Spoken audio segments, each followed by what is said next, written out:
but we're good to start the meeting. So I've confirmed we have a quorum. Call the meeting to order and acknowledge that we are on the traditional territory of the Liquito people. And could I get a motion to adopt the agenda for the April 23rd, 2025 regular meeting of the Strathcona Gardens Commission? Second. Commissioner Dahl, Commissioner Kerr, all in favor?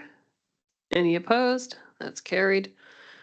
We have no petitions or delegations. I'll take a motion that the minutes of the regular meeting of the Strathcona Gardens Commission held on March 26, 2025 be adopted as presented.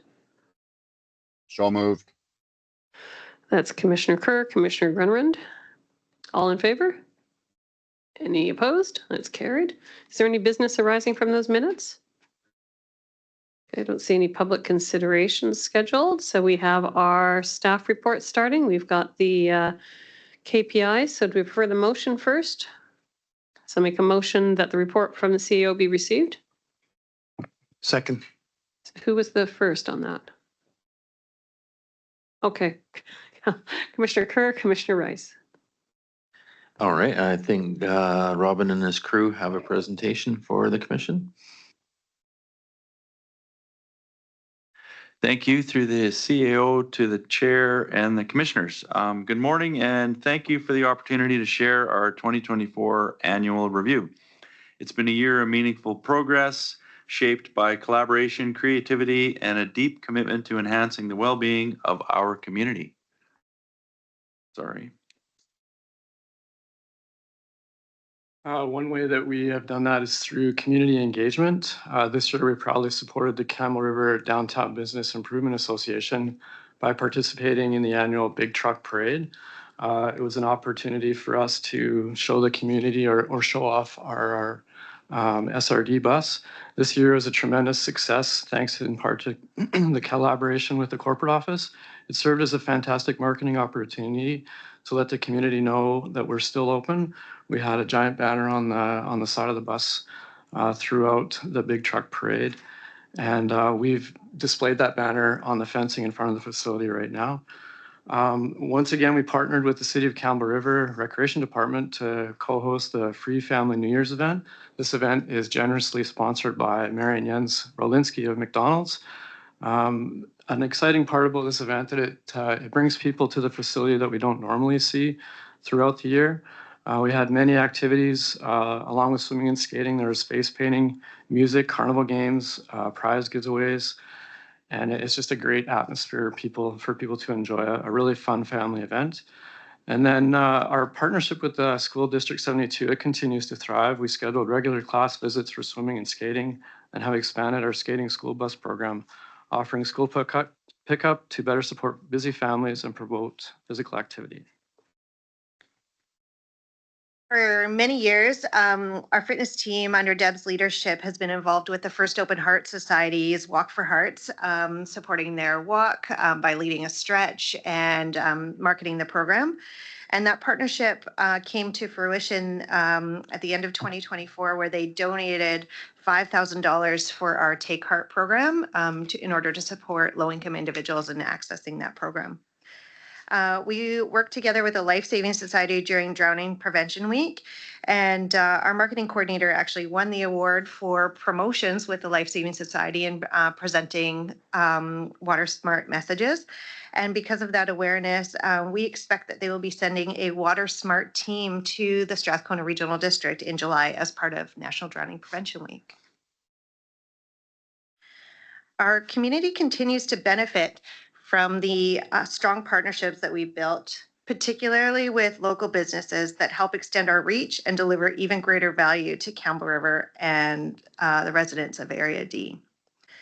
Programs such as kayaking, scuba instruction, and physiotherapy are led by certified instructors from local businesses who rent space in our pool.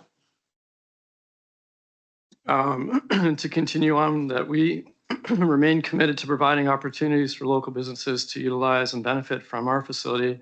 One example is there's a few different elite hockey training groups that frequently rent space during the quieter spring and summer months, helping us to fill the void and further optimize usage year-round.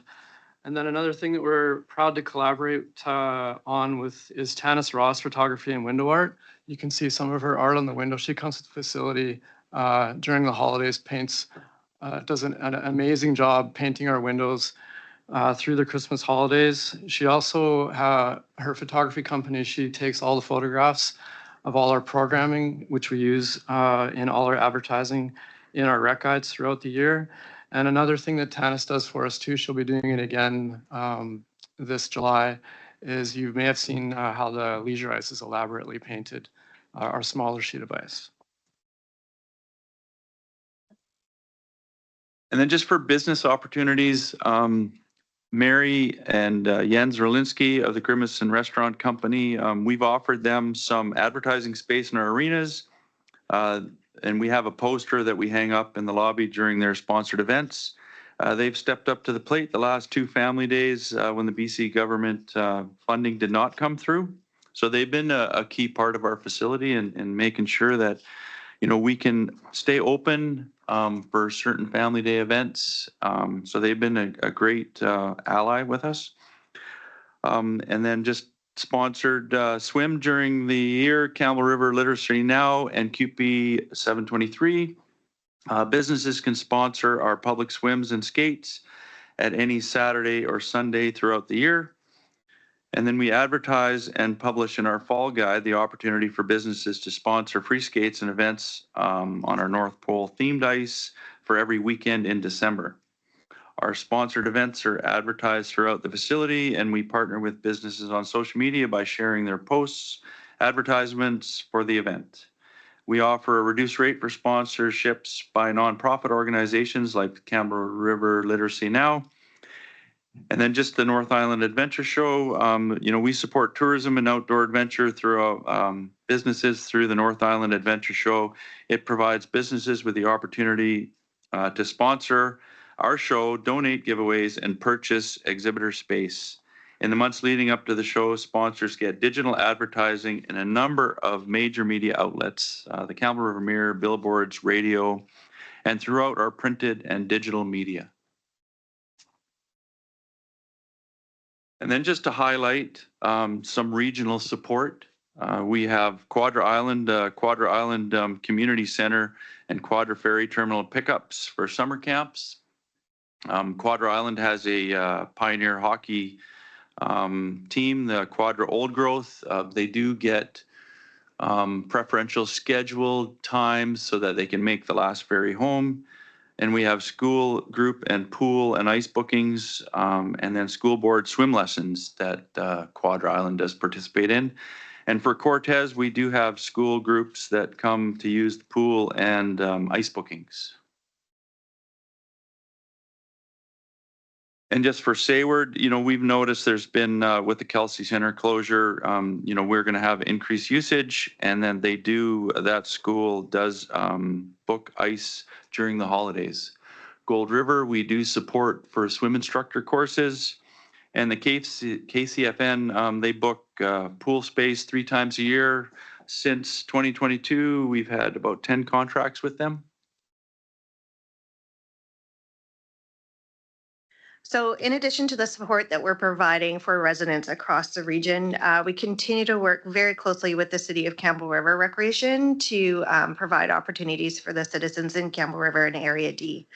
Our 2024 initiatives included reciprocal access to pools and arenas for our camp programs. And a project that we revisited was our programmer training and information sessions. So these sessions focused together, we would bring all the programmers and coordinators from City of Campbell River Recreation and the Strathcona Gardens Recreation, and did some focused work on how we can work together to better support the community. We expect that there will be several new initiatives to roll out in 2025 from this groundwork, including sharing costs and resources for camp training and rolling out some community water safety events during National Drowning Prevention Week. Just to speak more about our SRD bus programs, another way that we're supporting working parents, just to bridge that gap between after school and when parents are off work. In January, we welcomed 2 new drivers and successfully relaunched the skating school bus program. This program now serves 9 schools with up to 24 space for up to 24 riders daily. I think we had 19 kids was the highest we've had so far. Kids are transported directly to the arena for after-school drop-in skating. And the presence of our drivers, along with skate shop staff, it ensures a smooth transition and provides critical support during our busiest hours for drop-in skating between 3 and 5 p.m. Additionally, this initiative, it aligns closely with the Canadian Parks and Recreation Association's goal to increase after-school physical activity among youth. In the pools, we've worked hard to address staffing challenges. Our highlight for 2024 was filling the position of the second program coordinator aquatics, a leadership position within that department. This position we've been unable to fill for several years. And our hire has been a strong addition to the team. She strengthens the overall leadership team and enhances our capacity to deliver top quality aquatic programs. So she joined the team in November of 2024, and already we're seeing improvements to what we're able to offer the community. We also hosted for the first time the Carey High Swim and Water Safety Program. So that was a partnership program that we did with School District 72, where students were able to select swim and water safety as their PE option as part of their curriculum. So we trained 24 students from Carey High in first aid, bronze medallion, and bronze cross certification. So these students have gained valuable skills not only for the benefit of their personal growth, but will enhance the safety and quality of our programs and access to water for the community moving forward. And our regional support through our Active Communities grant has helped us to bring the Swim for Life course to Gold River.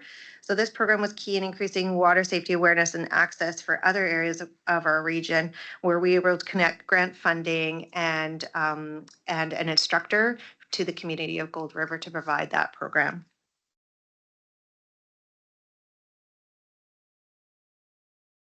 Our pool user groups continue. So Campbell River Salmon Kings has completed their winter training, and they'll ramp up into their full summer module. They utilize Strathcona Gardens very heavily in the month of May and June until the outdoor pool opens, and then they'll switch completely to the outdoor pool for the summer, and then they return to Strathcona Gardens in September for their winter training. This time, though, I'd like to hire the Campbell River Killer Whales. So they've built a team that's grown from 65 swimmers in 2019 to 275 swimmers in this current training season. They've had many highlights over the last few years, such as building a team that has 4 swimmers competing at the World Championship Trials. They have multiple swimmers competing at Olympic trials. And just this past month, they hit a new high water point at the BC Winter Provincials. So this provincial championships is reported to have been one of the most competitive and well-attended provincial championships in over a decade, and was one of the largest and most competitive meets in all of Canada. And our Campbell River Killer Whales turned heads at the swim meet. The female team finished 9th overall out of 52 teams.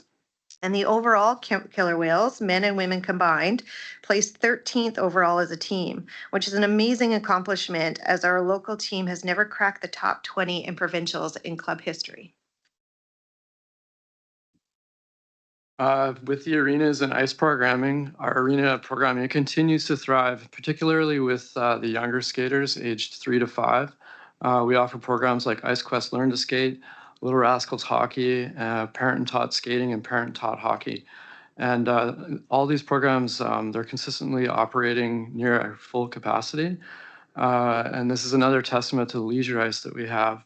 When you visit other arenas on the island, most often they'll have 1 or 2 sheets. We're an anomaly having that small ice service for these kids to participate in these programs, and it just enables us to offer a lot of really great programs. Along with those on the leisure ice, we schedule Friday night events such as the pizza and movie night, glow skates, pajama parties, and these feature like creative setups. And we drop the black curtain that we have. We've got black lights, movie screen, glow in the dark ice paint, and it just enhances the whole experience. And then talking further about making it easier for parents for Pro D days. We offer both Dash and Splash day camps and our always popular hockey Pro D day tournament.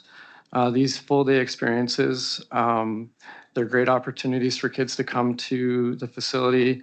Parents don't have to worry about their children. Our Pro D Day pond hockey tournament is probably one of the most popular of those, and we've hosted that for years.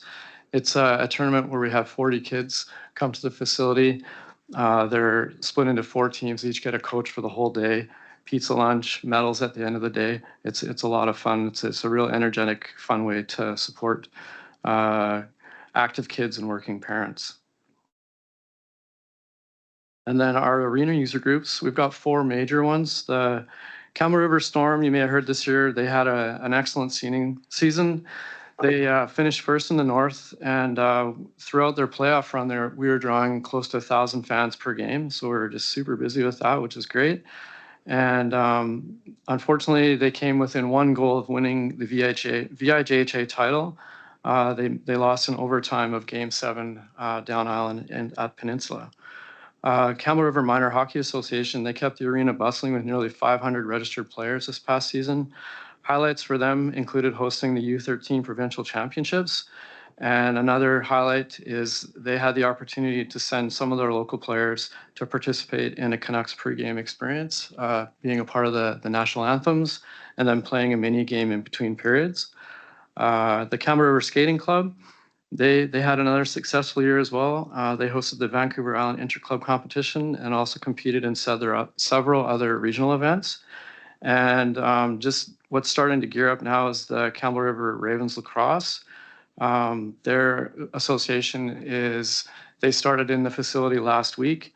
And the Junior B Club, they're getting set to host 8 home games scheduled for the spring on the dry floor. Our rehabilitation services continue to support clients from all areas of the SRD and even beyond. 3 referrals from the cardiac rehab services at Royal Jubilee Hospital in Victoria. We're even getting clients coming from as far away as Qualicum. The programs are directly relieving pressure on our healthcare system. The number and trends that we're seeing reflect the growing trust and importance of our programs in the community, as well as their role in promoting long-term health and preventing injury. In 2024, we were proud to see 295 participants referred to our programs through the Island Health Wellness Clinic. And just to put that in context, we have 4 staff that are leading this program. So 295 clients supported by 4 staff.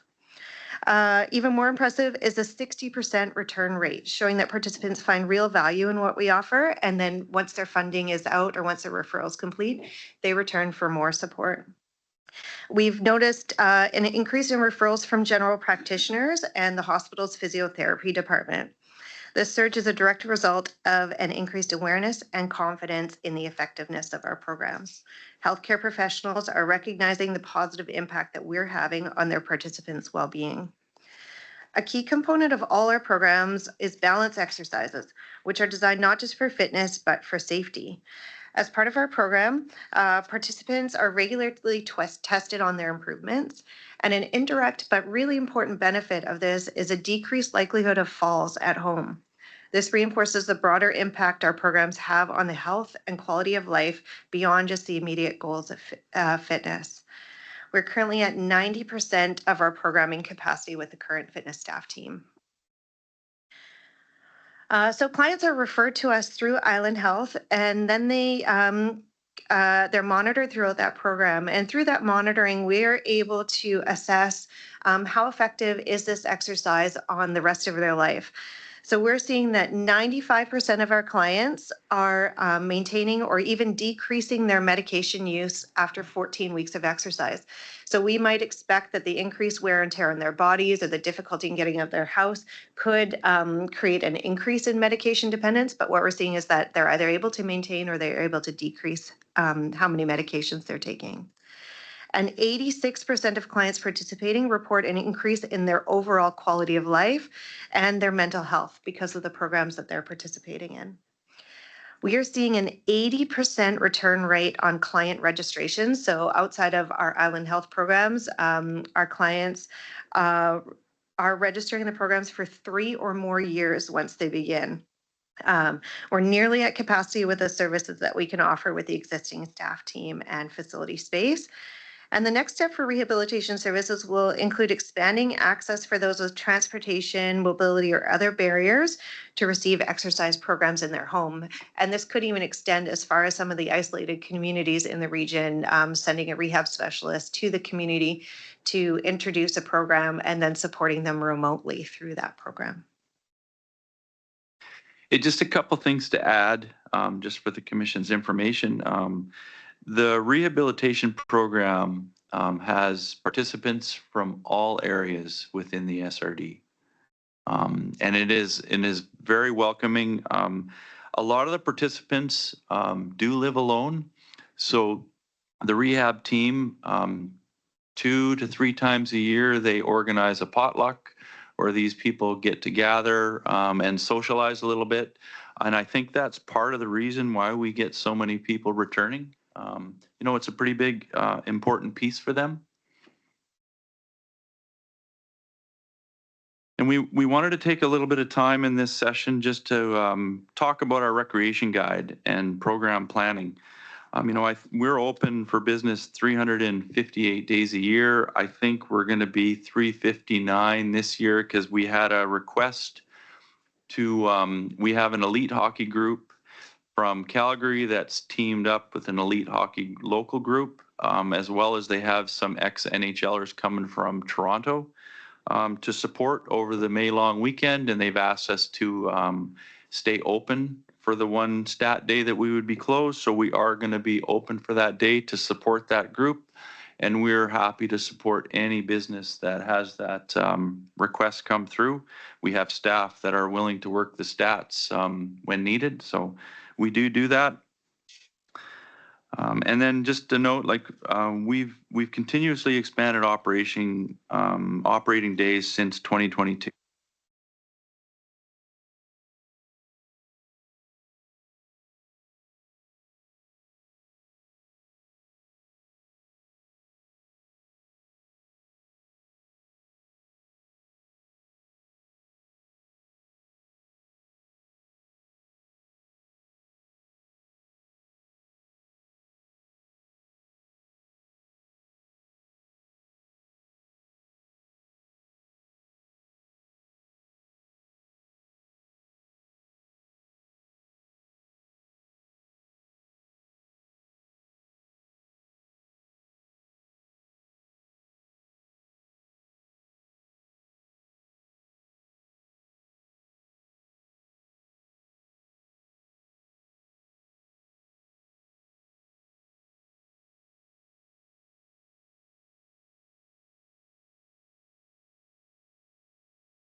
we can provide regional services and what that looks like going forward would be helpful.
the trades and the consultants to make sure that all the approvals and all the materials are available to continue building.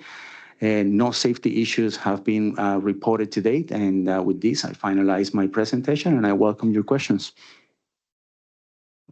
It's open to the commission for questions.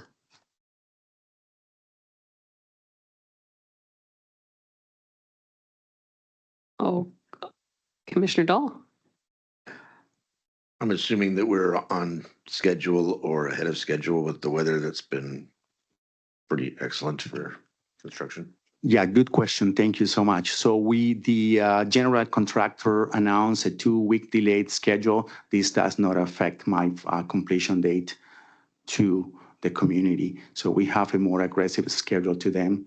And I anticipate that these 2 weeks that we lost, that we will recuperate that time in the upcoming months during the summertime. That has been the direction that has been given to the general contractor. And just to provide more details about this delay, the delay was related to a water stop material. This water stop is being installed where the base of the pool joins with the walls. Basically, the specified material didn't work in conflict with the rebar. We require us to cut the rebar, pour new rebar, and which delayed the concrete pour. So now for the leisure pool, hot and wellness, we have changed, or the engineering firm responsible for this has changed the water stop material to make sure that we don't run into these type of issues in the future. Thank you. Any further questions arising from the report? Okay, all in favor of receipt? Any opposed? That's carried.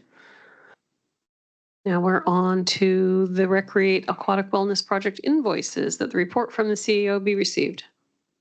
Move receipt. Thank you. Thank you, Commissioner Rice. Commissioner Grenrand. And Madam Chair, this is just a summary of the invoices that exceed the procurement policy that we created an exception for the Recreate program, and we promised to bring these for information only to the commission and the board. Any questions from the commission? Seeing none, all in favor? Any opposed? That's carried. And it looks like one of our last items is going to be the funding alternatives. We've got a Recreate Arena Project Phase 2, and that we have a report from the CEO to be received. Move receipt. Thank you, Commissioner Rice. Second. Thank you, Commissioner Grenrand. Thank you, and I think Wolf and Sheena will present this. Thank you to the chair and to the commissioners. Those were a lot of really excellent presentations you heard today, so hopefully this will do them justice. So the purpose of this report is to consider the alternative for obtaining electoral approval to construct phase 2 of the redevelopment plan for Strathcona Gardens, specifically the Rod Brindamore Arena. Since we last spoke to you about the costing for this project in November, there have been some changes to the world economic situation, which specifically is the application of tariffs on materials that we'll need to purchase from the United States. We've done a review of the budget and the materials and anticipate that there's approximately $7 million worth of materials that we'll need to source from the United States, where there are limited viable Canadian alternatives.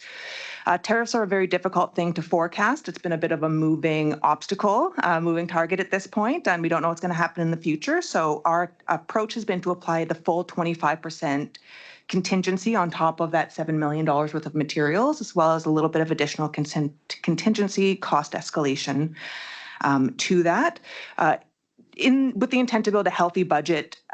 Should the conditions change during construction, we won't have to go back to find new funding sources, which could severely delay the project and jeopardize the project entirely. So in November, we came to you with an approximate budget of $58 million. That's been refined and added to the contingency. We now have a $61.2 million project, which is just over a $3 million increase from what we projected. At that time, we calculated that it would be $160 per home impact, and the commission and the board voted to include 50% of that tax requisition in this year's budget. So with this additional $3.1 million that we've identified, it will increase that per home cost by approximately $8, meaning that if we apply the additional 50% next year, it'll be approximately $88 additional, obviously dependent on individual assessments and the cost of borrowing at that time. So in order for us to proceed, we're going to need to borrow $57.1 million through a borrowing bylaw. We need to establish electoral consent for that, and there are two ways. One is a referendum vote or assent voting, which as I'm sure you're all familiar, is 50% plus one, or an alternative approval process, which is if unless 10% or more of eligible electors formally oppose the proposal. For phase one, we proceeded with the alternative approval process and were successful. We needed 3,288 electoral responses and only received 106 valid electoral responses. So for that reason, we feel that it would be a viable approach, but we're looking for the Commission's feedback on whether or not they would support an AAP process or a referendum. I'm happy to, there's some additional details in the report about amenities in the facility, and I'm happy to provide details about that if anybody would like, but I do note that we are running short on time. So I will answer any questions that anybody may have. Thank you. Okay, it's open to commissioners. Questions? I'm hearing none so far. Okay. I just had a question. We'd already got to this point where we recommended to the board and the board was going forward with the AAP. Are we still waiting for that? Are we just amending the amount of the AAP? No, I don't think we got the motion on direction on how to get assent. So we're asking today if you want to do an AAP or a referendum. Excellent. Okay. So all on receipt, all in favor? Any opposed? Okay, I guess there must be a follow-up motion. Is it? Yes, Commissioner Kerr? Thank you, Chair, and I move option A, And I will which second is the that motion. AAP. Thank you, Commissioner Grunland and Commissioner Kerr. Any discussion on option A? All in favor? Any opposed? That's carried.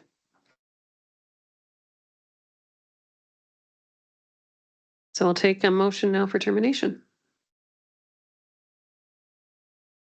I'll make that motion. Thank you, Commissioner Grunland. Seconder, Commissioner Kerr. All in favor? We're done. Thank you. It's carried. Sorry, I missed part of the audio portion of the meeting, Robin's last report and the beginning of Wolfang's report, but I will catch up with it in the media. Thank you. Thanks, Cal.